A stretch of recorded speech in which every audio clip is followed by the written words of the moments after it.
Pues muchísimas gracias, doctor, y llegamos a la última charla, a la última presentación de este octavo update de ISATMU, y para mí es un placer presentaros a un compañero, a Jordi Esquirol. El doctor Esquirol es médico de familia, médico geriatra, y es nuestra referencia en lo que se refiere a vacunación de nuestros pacientes con enfermedades inflamatorias y autoinmunes sistémicas.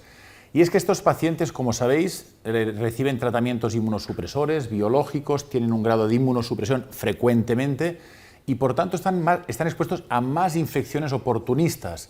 Y es muy importante, si queremos hacer un abordaje integral de los pacientes, no solo pensar en qué fármaco hace falta para Crohn, colitis, artritis o psoriasis, sino en el conjunto del paciente, y para minimizar efectos secundarios de su medicación, recordad revisar el calendario vacunal, tener en cuenta vacunas tan importantes como el herpes zóster, como virus respiratorio sincitial. Él es un experto en esta materia y, Jordi, un placer para mí que nos acompañes de nuevo, y estamos todos pendientes de aprender y de que nos expliques cómo debemos vacunar a nuestros pacientes para, utilizando fármacos que son muy efectivos, que son necesarios, minimizar los efectos secundarios. Cuando quieras, Jordi. Muchas gracias, doctor Sanz, y muchas gracias también a la organización de ISATMU por invitarme a hacer esta charla. Vamos a hablar básicamente de las actualizaciones. Como saben, las vacunas son un campo dinámico, son un campo que, como veremos, está en constante cambio, en constante descubrimiento, y vamos a hacer una pequeña actualización en cuanto a las vacunas en pacientes adultos con inmunosupresión o inmunocomprometidos.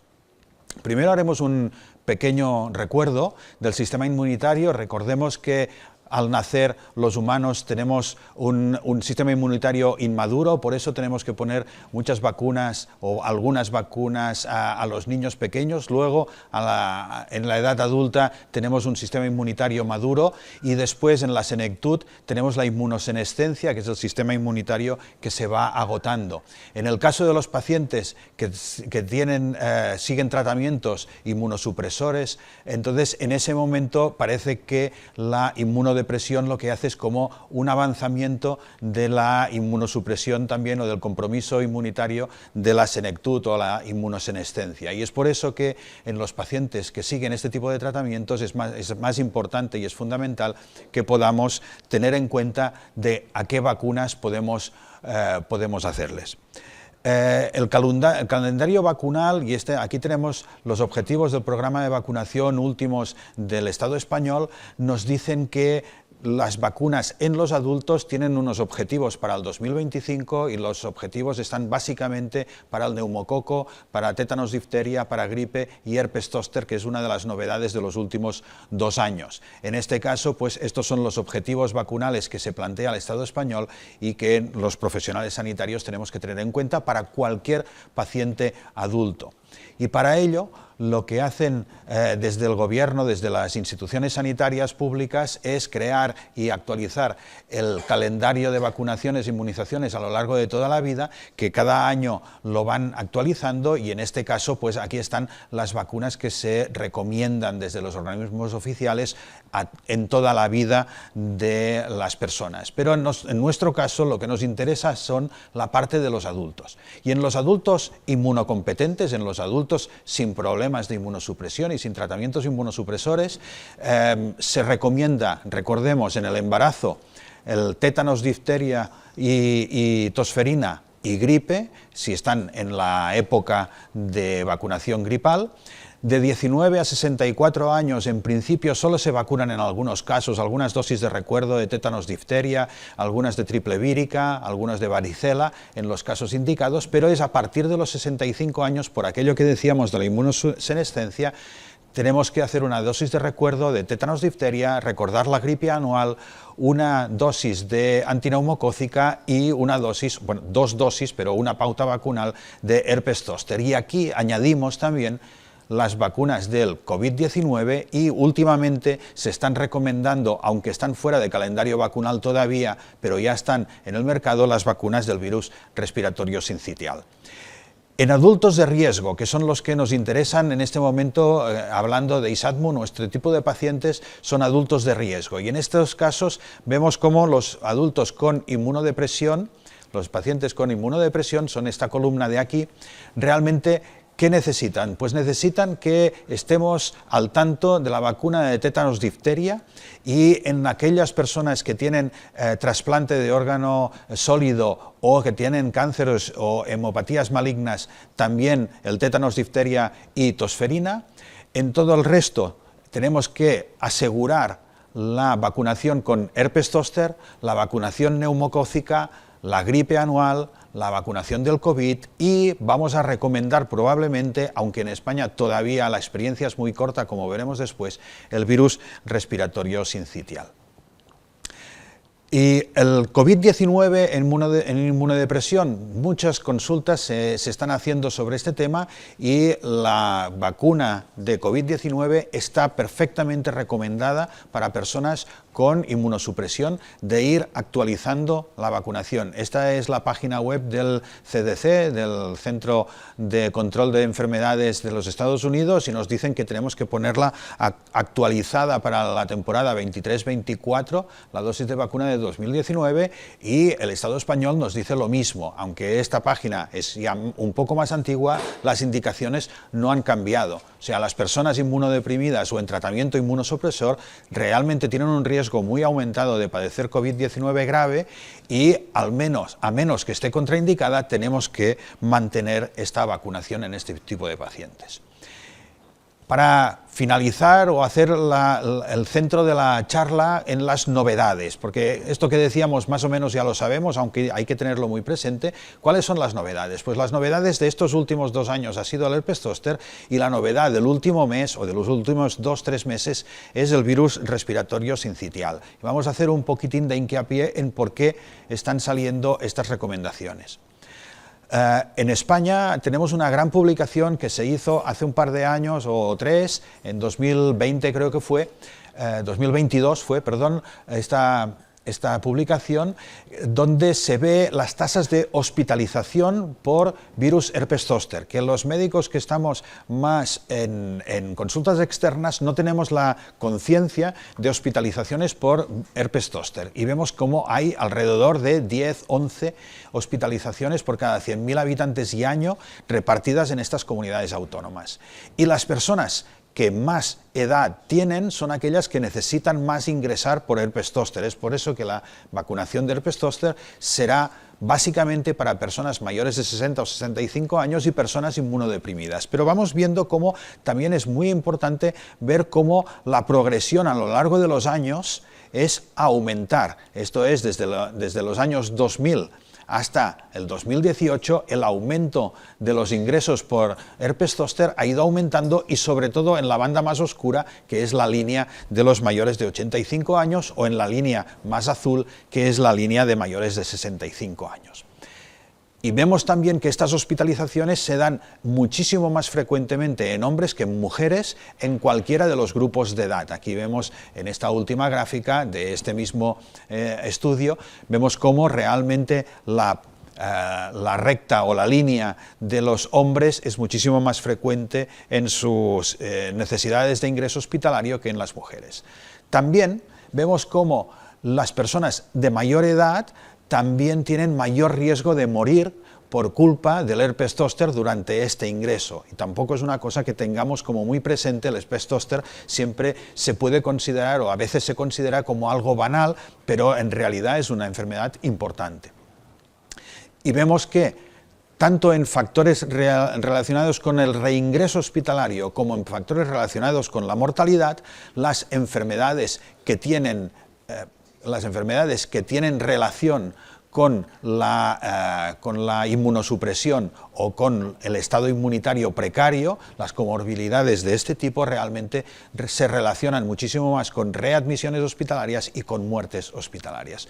Eso llevó al gobierno español, con la revisión de octubre del 2023, a afirmar que las personas con inmunosupresión y otras enfermedades subyacentes graves, tal como las enfermedades autoinmunes, tienen mayor riesgo de desarrollar herpes zóster a todas las edades, y que la vacuna de herpes zóster reduce de forma significativa la incidencia del herpes zóster y también la incidencia de su secuela más importante y más numerosa, que es la neuropatía posherpética, que es mucho más frecuente en pacientes inmunodeprimidos. Además, el perfil de la seguridad de esta vacuna es similar al resto de las personas, con lo cual esta vacuna estaba y está muy indicada para los pacientes inmunosuprimidos. La evidencia científica en extranjero también nos dice lo mismo y nos dice que en personas que están siguiendo tratamientos biológicos o tratamientos modificadores de la enfermedad en reumatología o en corticosteroides para enfermedades autoinmunes, vemos cómo los pacientes inmunocomprometidos realmente se asocian con un mayor riesgo de zóster y también aumentan no solo con estos fármacos, sino también con corticoides y otros fármacos modificadores de la enfermedad. Un metaanálisis también nos dice lo mismo en cuanto a las medicaciones anti-JAK y medicaciones JAK-quinasas, etc.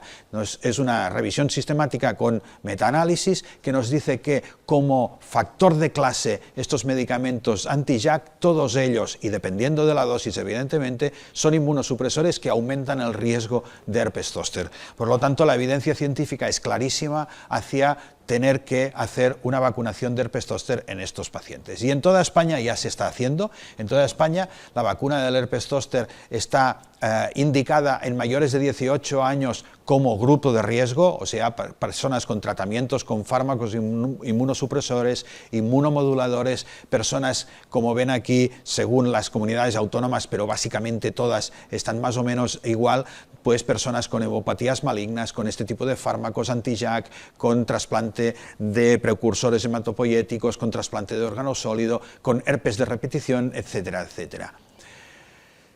Y finalmente, la vacuna del virus respiratorio sincitial, que es una vacuna bastante nueva en nuestro país y bastante nueva en todo el mundo. Es una vacuna que vemos que la página del Centro de Control de Enfermedades de Estados Unidos nos dice que está indicada en adultos mayores y también en adultos con sistemas inmunitarios debilitados, o sea, podría estar indicada en personas con inmunosupresión. Pero en este momento no podemos ser tan tajantes como en el zóster, porque la evidencia es todavía insuficiente. Como nos dice la Agencia Española del Medicamento, nos dice que para personas con inmunosupresores e inmunodeficiencia los datos no son seguros porque los pacientes pueden tener una menor respuesta a cualquiera de las dos vacunas que tenemos en este momento, la de Pfizer y la de GSK. No tenemos suficientes datos, aunque probablemente en pocos meses o quizás algún año realmente también se pueda recomendar para este tipo de pacientes. La Asociación Americana de Oncología Clínica sí lo dice ya taxativamente y claramente. Para finalizar, nos recomienda, esto es, ya ven, del 18 de mayo, es de la semana pasada, la última recomendación, la última guía de práctica clínica de la ASCO, que nos dice para pacientes de 60 años y más con cáncer o en tratamiento oncológico, la vacuna del virus respiratorio sincitial y la recombinante vacuna del herpes zóster están absolutamente indicadas, y eso es lo que abre la puerta a que el resto de sociedades científicas va a empezar a hacer lo mismo.